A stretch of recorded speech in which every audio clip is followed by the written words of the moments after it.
दोस्तों नमस्कार। तो भारत बनाम बांग्लादेश के खिलाफ होने वाली टेस्ट सीरीज की पहली टेस्ट स्क्वाड की घोषणा यहाँ पर बीसीसीआई ने कर दी है। लेकिन घोषणा होने के बाद काफ़ी विवादों के घेरे में काफ़ी सवाल और जवाब रहे। पहला सवाल तो अर्शदीप को लेकर रहा कि अब अर्शदीप सिंह को क्यों नहीं मौका दिया गया, लेकिन इससे पार पाते हुए हमारा सबसे बड़ा सवाल यह है कि उप कप्तान के तौर पर किसे चुना गया, क्योंकि कप्तान के तौर पर तो यहाँ पर रोहित शर्मा को चुन लिया गया, लेकिन उप कप्तान की घोषणा यहाँ पर आधिकारिक तौर पर बीसीसीआई की तरफ से नहीं हुई। अब हालांकि इससे पहले जब इंग्लैंड के खिलाफ भारत टेस्ट सीरीज खेल रहा था, जहां पर हम 4-1 से मुकाबला भी जीते थे, वहां पर हमारे उप कप्तान के तौर पर जसप्रीत बुमराह थे।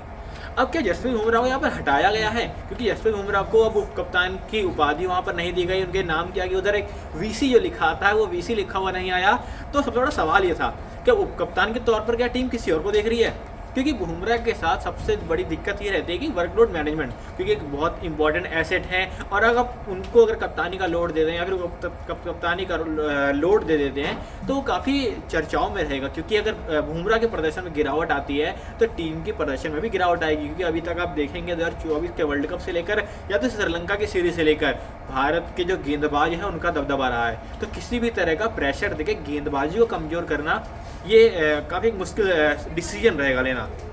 अब ऐसे में यह है कि रोहित शर्मा का कार्यकाल खत्म होने वाला है, क्योंकि अगर आप देखेंगे वर्ल्ड टेस्ट चैंपियनशिप के बाद शायद ही रोहित शर्मा आपको दोबारा टेस्ट क्रिकेट में खेलते हुए दिखें और या तो एज अ कप्तान खेलते हुए दिखें। तो यहाँ पर ये देखना होगा कि भविष्य के लिए कि कप्तानी का विकल्प किसे रहेगा, और टीम के जहन में भी यही रहेगा। इसीलिए बुमराह को डिक्लेयर नहीं किया गया होगा उप कप्तान के रूप में, क्योंकि अगर बुमराह को आप उप कप्तान के रूप में बनाते हैं, यानी कि रोहित शर्मा के कप्तानी जाने के बाद बुमराह को आप एज अ कप्तान देखेंगे, लेकिन टीम ये नहीं चाहता। मुझे लगता है जिस तरह से शुभमन गिल को दोनों ही फॉर्मेटों के, यानी कि व्हाइट बॉल के दोनों ही फॉर्मेटों को टेस्ट में भी और T20 में भी कप्तान और उप कप्तान चुना गया, तो उसी तरीके से मुझे लगता है कि अगर टीम चाहेगी तो एक बार शुभमन गिल की तरफ देखना चाहेगी, और बुमराह को अगर वाइस कप्तान बनाती भी तो मुझे लगता है कि बुमराह भी अगला मैच खेलेंगे नहीं, और अगर उप कप्तान के तौर पर किसी खिलाड़ी को चुना जाए तो वो दोनों ही मैच खेले तभी वो लाजमी रहता है। बुमराह जहाँ तक मुझे लगता है पहले बांग्लादेश की सीरीज के बाद, मतलब पहले मैच के बाद रेस्टेड हो सकते हैं, आराम कर सकते हैं। और हमें यश दयाल और आकाशदीप जी, हम दो पेसर हमने देखे जो इंक्लूड हुए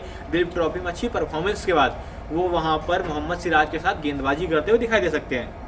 अब अगला एडिशन ये रहेगा कि जब रोहित शर्मा कप्तान है, उप कप्तान की कोई घोषणा नहीं है, तो रोहित शर्मा मदद किससे लेंगे। हालांकि अब रोहित शर्मा के लिए सबसे बड़ा एसेट रहेंगे ऋषभ पंत विकेटों के पीछे से, क्योंकि रोहित शर्मा ऋषभ पंत दोनों एक दूसरे के लिए काफ़ी इंपॉर्टेंट रहेंगे, क्योंकि विकेट कीपर को एक अच्छा अनुमान रहता है डीआरएस लेने से पहले। और अभी आप दिलीप ट्रॉफी में देखेंगे वहाँ भी एक डीआरएस का खेल फंसा था, जहाँ पर अभिमन्यु ईश्वर ने डीआरएस तो ले लिया था पर ऋषभ पंत ने उनको मना किया था। हालांकि बाद में वो रिव्यू लेना भी गलत साबित हुआ।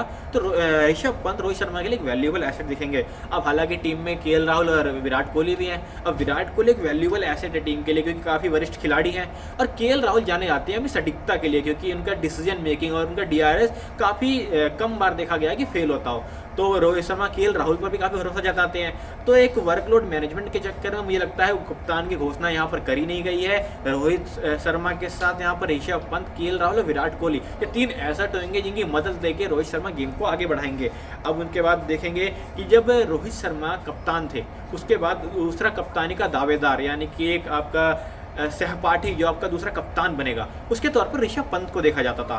पर उस बड़ी त्रासदी के बाद, उस एक्सीडेंट के बाद ऋषभ पंत कई मुकाबले खेले नहीं, दूर रहे, और इसी के बाद अब ऋषभ पंत के साथ साथ शुभमन गिल का भी नाम चर्चाओं में, क्योंकि दो सीरीज में वो उप कप्तान और कप्तानी के भी करते हुए कई बार दिखाई दिए हैं। तो शुभमन गिल और ऋषभ पंत में तो एक रेस रहेगी कि आगे कप्तानी किसे मिलेगी। और ऋषभ पंत को देखें तो तीनों फॉर्मेट के खिलाड़ी हैं, ओडीआई भी खेलते हैं, T20 भी खेलते हैं और टेस्ट भी खेलते हैं, एक ही अंदाज में खेलते हैं। तो हालांकि कि जसप्रीत बुमराह को तो हटाया गया है पर कप्तान अभी डिक्लेयर नहीं किया गया है। सबसे बड़ा सवाल ये रहेगा कि कप्तान के तौर पर किसे टीम इंडिया देखेगी, और यहाँ पर जब रोहित शर्मा कप्तान नहीं रहेंगे तो कप्तान कौन रहेगा टेस्ट क्रिकेट में।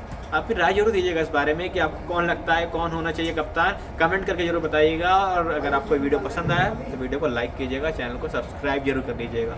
नमस्कार।